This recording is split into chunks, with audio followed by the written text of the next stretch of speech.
Depuis 2011, le monde du BTP lance un cri d'alerte. Selon l'entreprise Tokuyama, fabricant de ciment, la situation est devenue catastrophique, à l'image de la consommation de ciment. Depuis 2016, donc depuis qu'on a constaté effectivement cette baisse de la consommation des ciments, on a prévenu les autorités, on a prévenu les administrations. Pour 2024, on n'a absolument aucune visibilité et on pense que 2024, ce sera encore 30% de moins. Donc on est dans une situation quasi catastrophique pour le secteur du BTP. En 2024, les entreprises auraient très peu de visibilité. Selon la Fédération calédonienne du BTP, leur carnet de commandes pourrait s'arrêter d'ici 3 mois, voire plus. Donc ça veut dire que non seulement là, on n'a pas de travail, il n'y a pas de nouveaux projets, mais en plus, sur les 2 ans qui vont venir, on n'aura pas il n'y a pas de visibilité sur les 2 ans à venir. Les chiffres sont alarmants. 20%, c'est le chiffre d'affaires perdu en 5 ans, selon la Fédération calédonienne du BTP. En 2022, le nombre d'emplois aurait diminué de 34%. Il faut dire que toute la filière est impactée. Le ralentissement se fait également sentir dans le secteur du gros œuvre.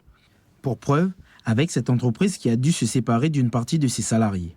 Au plus haut, nous étions plus de 200, et aujourd'hui, on est moins de 50. Donc, vous voyez, la chute libre. Et aujourd'hui se pose un problème pour nous, c'est le carnet de commandes. Nous avons une visibilité extrêmement réduite, de 3 mois maximum. Et donc, si rien n'est fait, effectivement, ça sera très difficile, de maintenir l'entreprise en vie. Selon la fédération, d'autres difficultés impactent les entreprises du secteur, de quoi entraîner des licenciements. Selon leurs projections, 3000 emplois vont être perdus d'ici la fin de l'année. L'année d'avant, l'investissement privé représentait 60% de parts de marché et l'investissement public 40%. Si vous admettez que les investissements privés se sont arrêtés, ça fait 60% de moins.